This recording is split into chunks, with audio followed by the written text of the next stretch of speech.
Ayan, magandang gabi po sa mga nanonood po ngayong gabi. Narito po tayo ngayon sa Pugadlawin upang maipagpatuloy ang pagpapamigay ng pagpapailaw ng arkitekto. Kasama natin ngayon si Chairman Fe dito po sa Pugadlawin at nais po natin malaman kung gaano ba kalaki ang kanilang pangangailangan sa pagpapailaw. Maraming salamat po. Kasi talaga pong napakahirap dito sa amin. Unang-una wala po talaga kami linya ng kuryente. Kami po ay nakikikabit lamang doon sa Purok 17 at bumabayad po kami ng 35 pesos per kilowatts.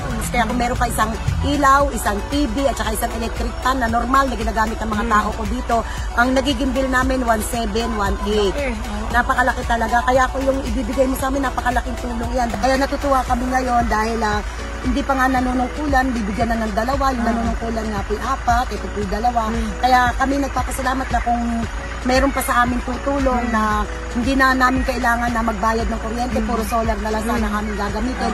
Malaking bagay sa aking lugar at malaking tulong yun sa mga nanay ko dito, tatay at saka sa mga batang naninirahan dito. Chairman Fe, nakakatuwa naman po na sa maliit na bagay na ito, makakatulong po kami sa inyong lugar dito sa Pugadlawin.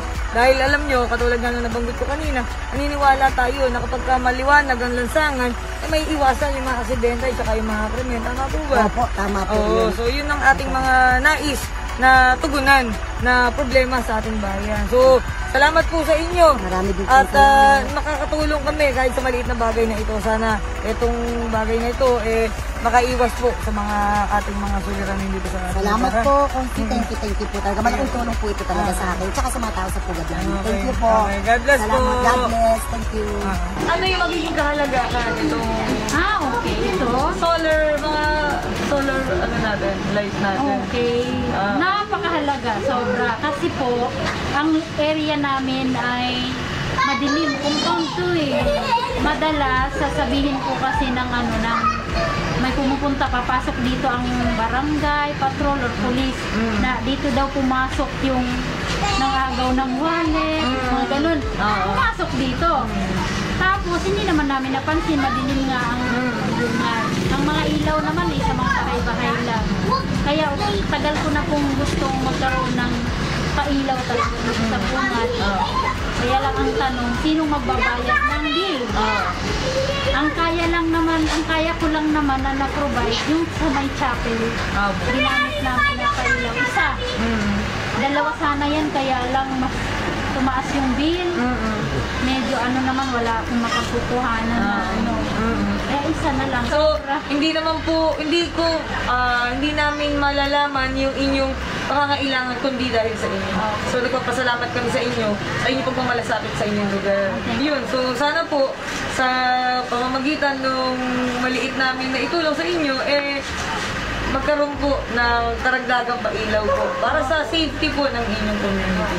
Kasi plano din nga ng may-ari ng compound na lalagyan ito ng 8 camera, CCTV camera, para daw maliwanag din. At ako nga din personally, nag-inquire na ako sa online ng mga ganitong solar. Kaya kung makakuha na naman kami, ang dagdag. So, yung mga programa ng ganyan, yung pagpapaayos at pagpapaganda ng ating komunidad, yan po yung mga nais natin tugunan. Salamat po. Salamat. Sana dumami ang ganun na nararamdaman niyo po yung mga namin, hinain. Yes, naku. Narito po kami. Salamat din po sa inyong pagmamalasakit. Sana po ang patuloy pang kayo, mabigyan ng pagkakataong makapaglingkod. Kasi nararamdaman ko sa puso. Iba kasi yung paglilingkod na nasa puso. Thank you po. At sana po masamahan niyo kami sa pagdarasal. Opo. Prayer pa rin. Ayun. God bless po. Try natin. Tapos, try natin para makita niyo yung liwanag. Kasi na-try na namin sa kabila. Nag-sityo sa Panggodi po kami. Yun yung pangatlo namin nabigyan. Sana sa maliit na bagay na po ito, makatulong po sa inyo. Oo naman po. Maliit na bagay, malaki sa amin yan.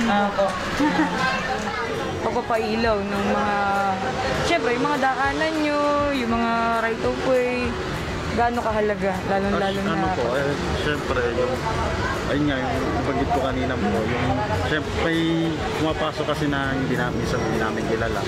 Hindi namin makikita, pero manilag yung mukha kasi madilim. Minsan yung mga bata, tumatambay na ano, di namin alam kung anong ginagawa. Kaya naisip namin mag-art talaga ng ilaw. Kasi yun po talaga pinaka-main ano namin ito na makakabitan ng ilaw.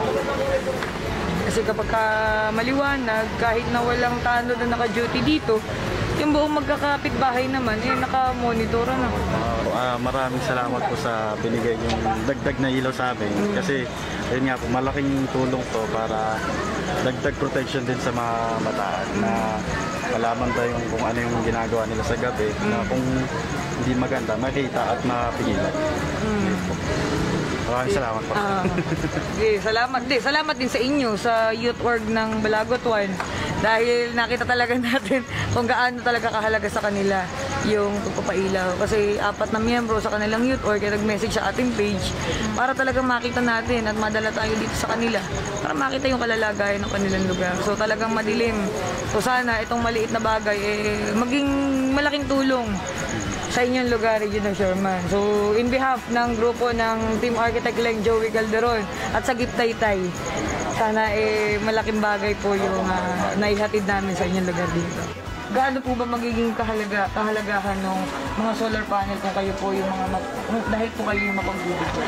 Siyempre po, kaya naman po talaga kailangan namin yan dito sa lugar na ito. Dahil yung pinagkukunan po namin dito ng kuryente, isang kontador lang po. Tapos yung mga ibang daanan namin, tulad dito, yung ginagawa ko lang namin daanan, wala talaga siyang street light.